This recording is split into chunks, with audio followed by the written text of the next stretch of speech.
नमस्कार and welcome you all at Indo पाठशाला। आज का टॉपिक है हमारे पास मॉडर्न एम्पायर। हम करेंगे हिस्ट्री के top 50 questions. Let's start the video. सबसे पहले क्वेश्चन है हमारे पास, first Indian empire was established by. तो ये हम सब लोग जानते हैं, पहला जो आपका एम्पायर था ये बनाया था आपका चंद्रगुप्त मौर्य ने, है ना। C is the correct answer. Next question है, Chandragupta Maurya figures prominently in the book of. तो चंद्रगुप्त मौर्य का उल्लेख हमें किस पुस्तक से मिलता है? इसका करेक्ट आंसर है, ये बुक है मुद्रा राक्षस। ये लिखी गई है आपकी विशाख दत्त के द्वारा। सी इसका करेक्ट आंसर है। मुद्रा राक्षस के बारे में अगर हम देखें तो मुद्रा राक्षसा जो ऑथर है इनके वो हैं विशाख दत्त, और ये प्रोवाइड करती है हमें दुनिया भर की नॉलेज के बारे में, चंद्रगुप्त मौर्य के एम्पायर के बारे में। ठीक है। और इसमें धुंडीराज एक और यहाँ पे राइटर थे जिन्होंने कमेंट्री लिखी थी मुद्रा राक्षस के ऊपर। नेक्स्ट क्वेश्चन है, who recognised Sandrocottus as Chandragupta Maurya. तो सैंडोक्रोट्स के रूप में चंद्रगुप्त मौर्य को किसने पहचाना? इसका करेक्ट आंसर है विलियम जोन्स। ठीक है। एरियन और प्लूटार्क ने भी उसको डिस्क्राइब किया है एंडोक्रोटस के रूप में। नेक्स्ट क्वेश्चन है हमारे पास, निम्नलिखित में से किसने सैंडोक्रोट्स चंद्रगुप्त मौर्य का सिकंदर महान से मुलाकात का उल्लेख किया है? ठीक है। तो मतलब इन दोनों की जो है मीटिंग हुई थी, इसके बारे में किसने मेंशन किया है? ये सारे ही क्वेश्चन आपके पीवाईक्यू हैं। यूपीपीसीएस, आरओ और एसएससी ने सारे सवाल पूछे हैं, तो आपको इनको ध्यान से ही करना है। इस टाइप के क्वेश्चन आते हैं, ना ज़्यादा टफ आएंगे ना ज़्यादा ईजी आएंगे, बीच वाले आएंगे। ठीक है। तो मॉडरेट क्वेश्चंस को देखना है। इसका करेक्ट आंसर है बी, जस्टिन ने इसके बारे में डिस्क्राइब किया है कि इन दोनों की मुलाकात हुई थी। नेक्स्ट है हमारे पास, चाणक्य का दूसरा नाम क्या था? तो चाणक्य का नाम था विष्णुगुप्त। ठीक है। ये इनके बचपन का नाम भी आप कह सकते हो, और उनके पिता का नाम था चनक। ठीक है। और बाद में ये जो हम चंद जानते हैं, चंद्रगुप्त मौर्य के एम्पायर के प्राइम मिनिस्टर बने थे। इनकी बुक जो है वो है अर्थशास्त्र, जो कि बेस्ड है किसके ऊपर? मतलब राज्यों को किस तरह से चलाना चाहिए। ठीक है। अर्थशास्त्र उसका नाम है, लेकिन राज्य के नीति निर्देशक तत्वों के रूप में वो काम करती है। यहाँ पे लिखा हुआ है ना, book on principles of the government. Next हमारे पास में देखोगे, the Saptanga theory was introduced in this book. तो सप्तांग थ्योरी क्या है उसके बारे में इसमें बताया गया है। अब इस सप्तांग थ्योरी में कौन कौन से चीज़ें मेंशन हैं? इसमें आता है आपका किंग, द स्वामी, मिनिस्टर, इसमें अमात्य, टेरिटरी, जनपद, फोर्ट, दुर्ग, ट्रेजरी, कोसा, आर्मी, दंड एंड अलाइज, ये होते थे मित्र। ठीक है। ये सप्तांग हैं जिसके बारे में मेंशन किया गया है। नेक्स्ट क्वेश्चन है, Deimachus came to India during the reign of. तो डाइमेकस आए थे यहाँ पे बिंदुसार के टाइम पीरियड में। डाइमेकस को भेजा था सीरियन के जो राजा थे एंटियोकस, उन्होंने भेजा था एम्बेसडर के रूप में, है ना। और किसके टाइम पर आए थे? ये बिंदुसार के टाइम पर आए हैं, इसको याद रखना। चंद्रगुप्त मौर्य के टाइम पर ये नहीं आए थे, बिंदुसार के टाइम पर आए थे। और इन्होंने ही आकर के मेगास्थनीज को रिप्लेस किया था। और मेगास्थनीज की फेमस पुस्तक का नाम क्या है? इंडिका। नेक्स्ट हमारे पास, पाटलिपुत्र स्थित चंद्रगुप्त का जो महल है वो मुख्यतः किस चीज़ का बना हुआ था? तो ये बना हुआ था आपका लकड़ी का।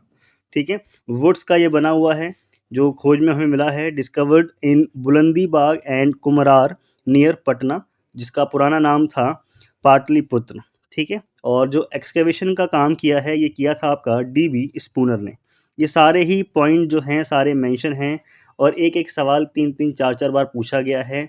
यूपी स्पेशल के एग्ज़ाम में मान लो, आप एसएससी के एग्ज़ाम मान लो, मैं रिपीट कर रहा हूँ कई बार, आपको प्रूफ चाहिए हो तो आप इन क्वेश्चंस को सर्च भी कर सकते हैं। ओके। नेक्स्ट हमारे पास है, मालवा, गुजरात और महाराष्ट्र पर विजय प्राप्त करने वाला पहला राजा कौन था? तो ये था आपका चंद्रगुप्त मौर्य। ठीक है। यहाँ पे आप देखोगे इंस्क्रिप्शन ऑफ रुद्रदामन, ये हमें प्रोवाइड करते हैं सोवर्निटी, संप्रभुता के बारे में, कि वेस्टर्न इंडिया में जो है चंद्रगुप्त मौर्य का जो है एम्पायर फैला हुआ था। इसके बाद the unified Mauryan empire extended from Bengal and Assam in the east. तो बंगाल से असम तक का, और उस समय जो बंगाल था उसको आप अभी पश्चिम बंगाल ना समझें, बांग्लादेश का क्रॉस एरिया जो है वहाँ तक का इसको समझें। ठीक है। तो वहाँ तक भी इसको ये फैला हुआ था। इसके बाद इसमें फिर असम भी इंक्लूड होता है। अब असम में भी आप लोग उस समय सेवन सिस्टर को मान के मत चलना, उस समय असम ही था जो पूरे एरिया को कवर करता था। ठीक है। तो असम तक सारी चीज़ें फैली हुई थी इसका ईस्ट साइड से। इसके अलावा मॉडर्न डे अफ़गानिस्तान जो है ये सारा एरिया उसके अंदर कवर था। ठीक है। तो उसको आप इस ढंग से देख सकते हो, ऊपर नेपाल, कश्मीर, ये सारे ही हिस्से आपके चंद्रगुप्त मौर्य के एम्पायर का हिस्सा हुआ करते थे। नेक्स्ट हमारे पास है which one territory of the following was not a part of Ashoka's empire. तो जो ये टेरिटरी है वो है आपकी श्रीलंका। ठीक है, श्रीलंका इसके हिस्से में नहीं था। जैसे आप यहाँ पे मानोगे तो ये दक्षिण भारत का एक हिस्सा मान लो।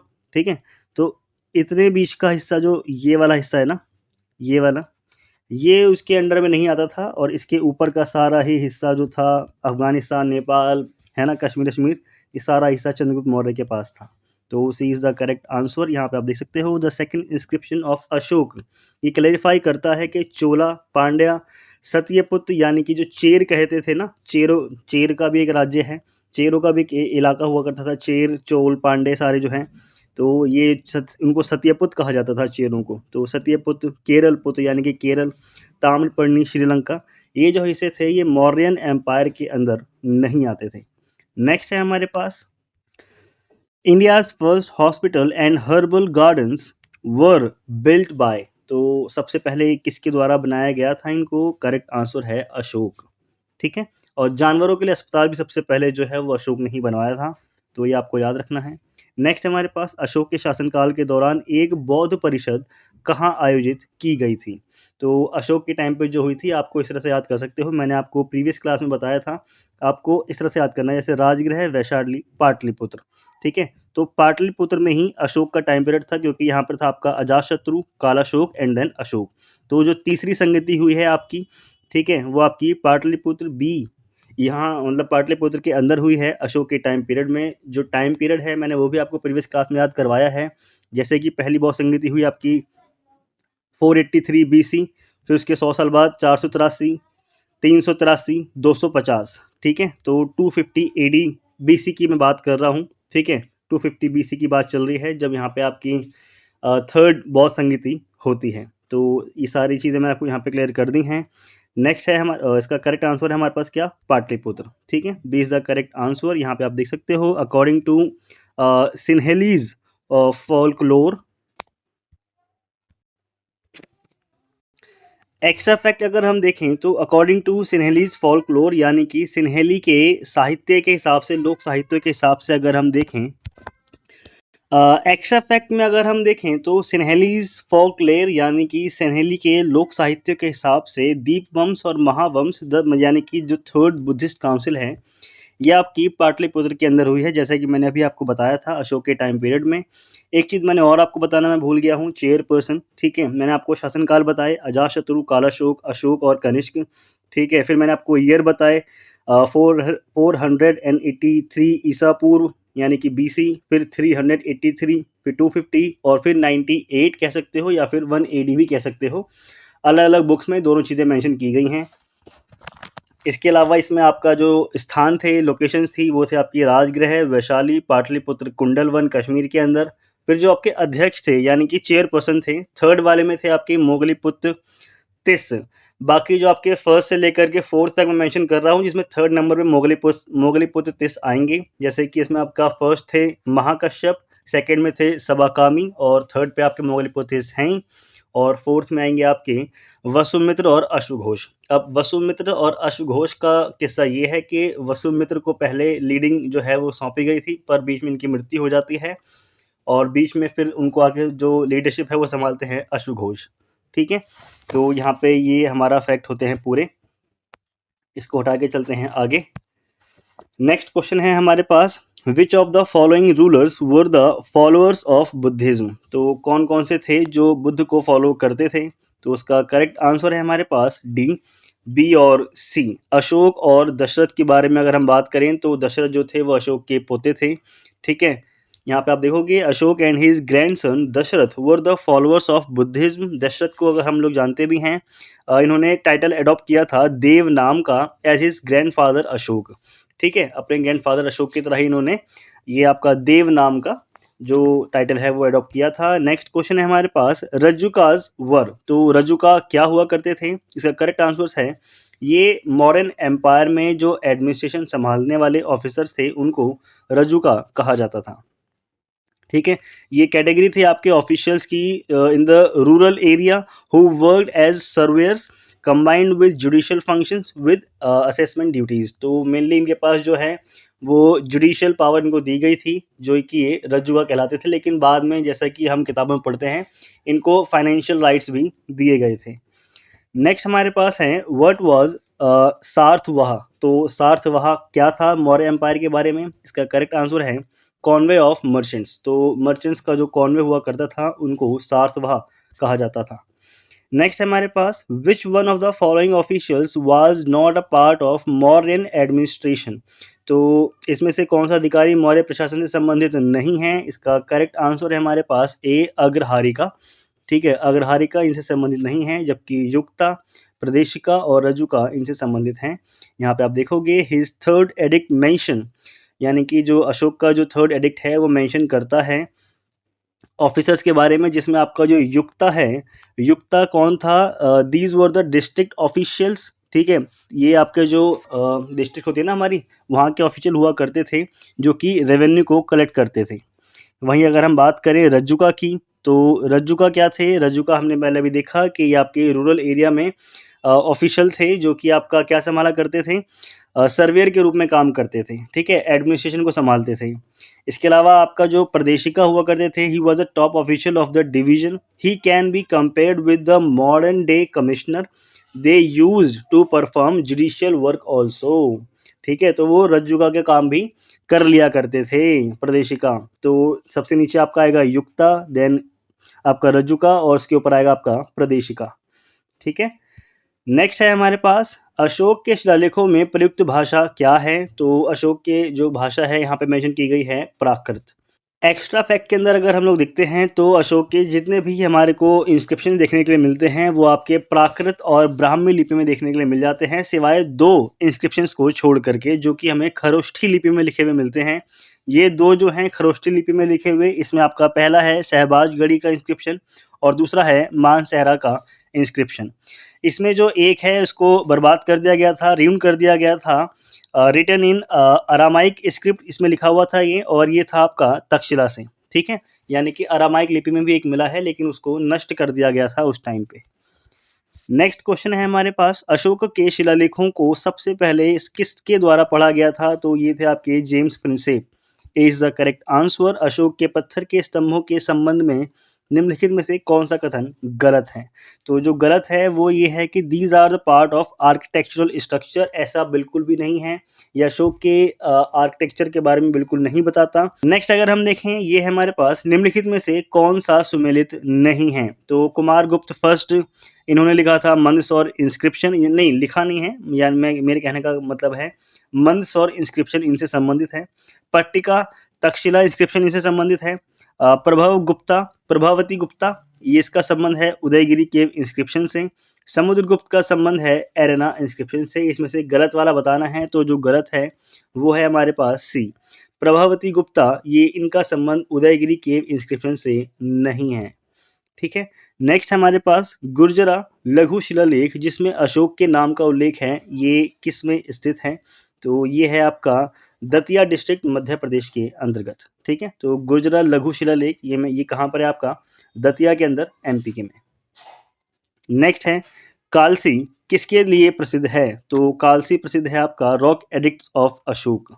तो कलसी जो है इसका जो संबंध है ये है देहरादून डिस्ट्रिक्ट के अंदर उत्तराखंड में। नेक्स्ट आप देखोगे निम्नलिखित में से किस राहत मूर्तिकला शिलालेख में अशोक के पत्थर के चित्र के साथ रानियों अशोक यानी कि राजा अशोक का उल्लेख किया गया है? ये यूपीएससी में पूछा हुआ सवाल है। ठीक है, मे भी शायद 2018 में सवाल पूछा था प्री के अंदर। इसका करेक्ट आंसर है ए कंगनहल्ली। ठीक है, Kanaganahalli Buddha stupa is located on the bank of Bhima river. ठीक है, कहाँ पर है ये? गुलबाग डिस्ट्रिक्ट के अंदर, कर्नाटका में। नेक्स्ट हमारे पास निम्नलिखित में से किस दक्षिण साम्राज्य का उल्लेख अशोक के शिलालेखों में नहीं है? ठीक है, तो दक्षिण के साम्राज्य का उल्लेख नहीं किया गया है, तो ये है आपका डी, सातवाहनों के बारे में अशोक के जो शिलालेख हैं उसमें कुछ भी मेंशन नहीं है। यहाँ पे आप देखोगे the rock edict second and 13 of Ashoka tells us about the Sangam kingdom of Chola, Pandya, Satyaputra, Keralaputra along with Tamraparni, Sri Lanka, लेकिन यहाँ पे सातवाहनों का कोई उल्लेख हमें देखने के लिए नहीं मिलता। नेक्स्ट क्वेश्चन है टॉलमी फिलाडेल्फस जिसका अशोक के साथ राजनयिक संबंध था, वह राजा था कहाँ का? तो टॉलमी जो था वो आपका इजिप्ट का राजा था। ठीक है, जो 13वां शिलालेख है अशोक का वो प्रोवाइड करता है इसके बारे में जानकारी। He had the cordial relation with 5 Yemen king जिनका नाम है आपका एंटियोकस सेकंड। ठीक है, तो इन सबसे संबंध थे अशोक के। Antiochus second the ruler of Syria. इसके अलावा आपका टॉलमी था, टॉलमी फिलाडेल्फस, ये रूलर था इजिप्ट का। थर्ड है आपके पास एंटीगोनस गोनार्ड्स, ये रूलर था आपका मैसिडोनिया का। इसको Magas the ruler of Cyrene भी बोला जाता है। अलीक सुंदर और एलेरो सेंटेरो अलेक्जेंडर इसको हम बोलते हैं। इससे भी इसका संबंध देखने के लिए आपको मिल जाता है। नेक्स्ट हमारे पास है मौर्य काल में कर चोरी पर दंड दिया जाता था, किस सेंस में, किस रूप में दिया जाता था? इसका करेक्ट आंसर है डेथ। अगर आपने टैक्स चोरी की है तो आपको मृत्यु दंड दिया जाएगा। यहाँ पे आप देख सकते हो पाटलिपुत्र जो है इसको गवर्न किया जाता था 30 मेंबर्स के द्वारा। म्यूनसिपल काउंसिल होती हुआ करती थी, वो इसको गवर्न करती थी। It was divided into 6 main committees which had 5 members each. The 6th board was responsible for the collection of sales tax. खैर आपको देखो इतना डीपली नहीं जाना है, बस आपको याद रखना कि 30 मेंबर की कमेटी हुआ करती थी जो उसको संभालती थी, और जो कल्प्रिट था अगर उसको डेथ की सजा दी जाती थी अगर उसने टैक्स चोरी की है तो। ठीक है, और टैक्स के रूप में अगर हम देखें this board made sure that every citizen must pay 1/10 of their earning as their sales tax to the government. ठीक है, तो 1/10 का जो सिस्टम है उस समय वहाँ पे वो प्रचलित था। नेक्स्ट है हमारे पास मेगास्थनीज ने भारतीय समाज को कितने वर्गों में विभाजित किया था? मोस्ट इंपॉर्टेंट क्वेश्चन है, बहुत बार पूछा है, लगभग 5-6 एग्जाम में, बड़े बड़े एग्जाम में पूछा गया है। एसएससी ने भी इसको पूछा है। इसका करेक्ट आंसर है डी, 7 भागों में उसको विभाजित किया था। अब वो जो 7 पार्ट हैं वो कौन कौन से हैं? उसकी जो बुक है इंडिका उसमें मेंशन किया गया है कि भारत में फिलोसफर्स पाए जाते थे बहुत बड़े लेवल पे। ठीक है, फार्मर्स थे, हर्ट्समैन थे, आर्टिसंस थे, मिलिट्री थी, ओवरसीज स्पाई ओवरसीयर्स थे जो मसालों का व्यापार किया करते थे, और असेसर्स थे। Megasthenes does not mention slavery in India. ठीक है, दासों के बारे में मैगस्थनीज ने नहीं बताया। और मैगजीन्स की जो बुक है इंडिका वो अभी तक इतिहास में सबसे ज़्यादा विस्तृत रूप से इतिहास का वर्णन करने वाली पुस्तकों में से एक है, जिसको मोस्टली हिस्टोरियंस के द्वारा एक्सेप्ट किया गया है। तो उसके हिसाब से आप समझ सकते हो कि भारत में दास प्रथा नहीं थी। ओके, नेक्स्ट क्वेश्चन है हमारे पास, भाग और बाली थे ये भाग और बाली क्या थे? तो ये थे आपके बी सोर्स ऑफ रेवेन्यू, ये टैक्स सिस्टम का ही हिस्सा है। ठीक है, भाग और बाली। क्वेश्चन है हमारे पास, land revenue which was a chief source of income during the modern period was collected by which officer? तो इसको कलेक्ट किया जाता था आपका सीताध्यक्ष के द्वारा। यहाँ पे आप देख सकते हो सीताध्यक्ष जो है ये हेड हुआ करता था एग्रीकल्चर लैंड का मौर्यन एम्पायर के अंदर। इसके साथ ही ये किया करता था रेवेन्यू को कलेक्ट करने के लिए भी। इसके अलावा यहाँ पे मेंशन है हमारे पास एग्रोनोमाई। तो एग्रोनोमाई जो था ये भी रेवेन्यू कलेक्ट करने के लिए काम करता था, साथ में ये इरिगेशन फैसिलिटीज़ की मॉनिटरिंग भी करता था। तो यहाँ पे आपको याद रखना है इरिगेशन फैसिलिटीज़ की मॉनिटरिंग करता था कि देश में जो है सिंचाई व्यवस्था किस लेवल पे काम कर रही है। इसके अलावा perform legal administration, looked after road construction. तो दो इसके याद रख सकते हो, रोड कंस्ट्रक्शन के बारे में बात चल रही है और इरिगेशन की मॉनिटरिंग के लिए बात चल रही है। वहीं बात करोगे शुल्काध्यक्ष की, तो ये जो ट्रेड से पैसा आता था उससे रेवेन्यू को कलेक्ट करने का काम करता था। ठीक है, सर्विस टैक्स हो गया आपका, ट्रेड हो गया, वहाँ से पैसा किस तरह से कलेक्ट किया जाएगा। और माइंस को कंट्रोल करने का काम किया करता था आपका अकराध्यक्ष। ठीक है, नेक्स्ट है मौर्य काल में सीता का अर्थ क्या है? तो सीता का अर्थ होता था रेवेन्यू फ्रॉम क्राउन लैंड। ठीक है, नेक्स्ट हमारे पास निम्नलिखित में से कौन मौर्य मंत्री परिषद में राजस्व संग्रहण से संबंधित था? तो राजस्व का जो संग्रहण करता था वो था आपका समाहर्ता। अंतपाल के बारे में अगर हम बात करें तो अंतपाल आपका लुक्ड आफ्टर किया करता था border forts while the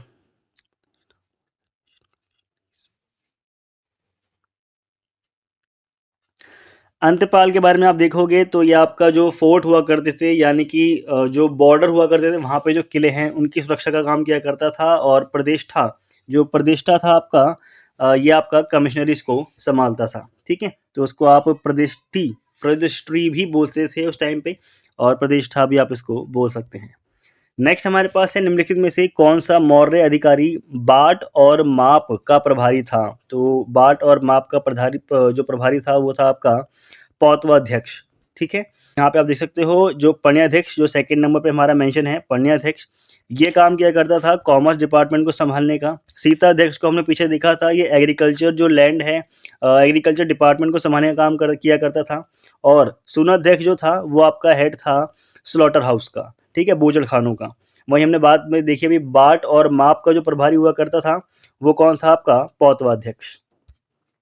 next आपके पास मौर्य काल में शिक्षा का सबसे प्रसिद्ध केंद्र कौन सा था? तो उसका करेक्ट आंसर है तक्षशिला, ठीक है। Takshashila was the major centre of learning for Hindus and Buddhist who came here from all over the world. इसके साथ ही it was situated few miles west present Islamabad. तो इस्लामाबाद के पास में ये लोकेशन है तक्षशिला की, और वहीं पर आपके बुद्धिस्ट और हिंदू से संबंधित जो शिक्षा है उसको ग्रहण करने के लिए लोग आते थे। नेक्स्ट आपके पास आज के नगर पालिका प्रशासन का कौन सा पहलू मौर्य काल से चला आ रहा है? तो ये है आपका registration of birth and death certificate, ठीक है। नेक्स्ट हमारे पास है प्राचीन भारत का निम्नलिखित में से कौन सा ग्रंथ अपने पति द्वारा छोड़ी गई पत्नी को तलाक की अनुमति देता है? तो ये है आपका अर्थशास्त्र। अर्थशास्त्र में मेंशन किया गया है कि अगर किसी फीमेल को उसके हस्बैंड ने छोड़ दिया गया है स्पेसिफिक रीज़न की वजह से, या नो मतलब कि मान लो उस समय वो लोग प्रदेश चले गए, सालों सालों के लिए बाहर हैं, तो तलाक की व्यवस्था पत्नी के लिए यहाँ पे दी गई थी कि वो अपने हस्बैंड को तलाकनामा दे करके शादी किसी और से कर सकती थी। नेक्स्ट यहाँ पे आप देख सकते हो ये वही चीज़ें हैं जो मैंने मेंशन की हैं आपको। नेक्स्ट हमारे पास ये भी एक चीज़ याद रखना, अगर हस्बैंड फिजिकली हैंडीकैप हो गया है या फिर वो अब्रॉड चला गया है किसी काम के सिलसिले में, तब वो अपने हस्बैंड के तलाक दे करके किसी और से विवाह कर सकती थी। नेक्स्ट हमारे पास है अंतिम मौर्य सम्राट कौन था? तो अंतिम था आपका बृहद्रथ, ठीक है। यहाँ पे देखोगे बृहद्रथ इसको असैसिनेट किया गया था इसके ही कमांडर या फिर लेफ्टिनेंट पुष्यमित्र शुंग के द्वारा 184 बीसी के अंतर्गत, और यहीं से आपकी शुंग डायनेस्टी की स्थापना होती है। नेक्स्ट है जल की आवश्यकता को समझते हुए गिरनार क्षेत्र में झील का निर्माण करवाने वाला पहला शासक कौन था? तो पहला शासक था आपका चंद्रगुप्त मौर्य। बहुत ज़्यादा इंपॉर्टेंट है। उस एरिया के अंदर बिल्कुल सूखा पड़ा हुआ था और जल की आवश्यकताओं को देखते हुए वहाँ पे सबसे पहले झील का निर्माण करवाया गया था। यहाँ पे आपको देखने से पता चलेगा कि चंद्रगुप्त मौर्य ने एक डैम बनवाया था सुदर्शन लेक के ऊपर, और अशोक ने उसमें से झीलों का निर्माण करवाया था, कैनाल्स निकाली थी बहुत सारी, ठीक है, फ्रॉम द लेक। इसके साथ ही सेकंड पॉइंट क्या कह रहा है यहाँ पर, द जूनागढ़ इंस्क्रिप्शन ऑफ शक रूलर रुद्रदामन ये डिस्क्राइब करता है कि यहाँ पे चंद्रगुप्त मौर्य ने जो है एक झील का निर्माण करवाया था और अशोक ने भी उसमें अपना योगदान जो है वो दिया था। इसके साथ ही यहाँ पे जो सेकंड सेंचुरी एडी के अंदर lake was repaired bye Rudradaman, ये बहुत ज़्यादा इंपॉर्टेंट है कि जो झील थी उसका जो पुनर्निर्माण है वो किसने करवाया था? तो वो करवाया था आपका रुद्रदामन ने, ठीक है। फिलहाल यहाँ पे इसका करेक्ट आंसर है हमारे पास चंद्रगुप्त मौर्य। नेक्स्ट क्वेश्चन है निम्नलिखित में से किस शिलालेख में चंद्रगुप्त और अशोक दोनों का उल्लेख है? तो उसका करेक्ट आंसर है जूनागढ़ इंस्क्रिप्शन ऑफ महाक्षत्रप रुद्रदामन, ठीक है। ये आपको याद रखना है, महाक्षत्रप रुद्रदामन का इंस्क्रिप्शन जूनागढ़ का जो है ये आपका मेंशन करता है कि मतलब ये वो शिलालेख है जिसमें आपका चंद्रगुप्त और अशोक दोनों का नाम उल्लेख किया गया है। यहाँ पे आप देखोगे कुछ प्रोविंस दिए गए हैं और कुछ कैपिटल हैं आपके। सबसे पहले आपका है उत्तर पथ, इसकी कैपिटल थी तक्षशिला, और फिर है आपका अवंती रथ, इसकी कैपिटल है उज्जैनी। इसके अलावा कलिंग है तो ये है आपकी तोसली। दक्षिण पथ ये है आपका सुवर्णगिरी, और प्राच्य पथ ये है आपकी पाटलिपुत्र। तो इन सबको आप एक छोटे से कागज़ पर लिख करके जहाँ भी पढ़ते हो वहाँ पे लगा लेना, आपको कहीं ना कहीं ये हेल्प करेंगे। यहाँ होता है इस वीडियो का एंड। जल्दी मिलेंगे हम लोग नेक्स्ट वीडियो में। Okay, thank you.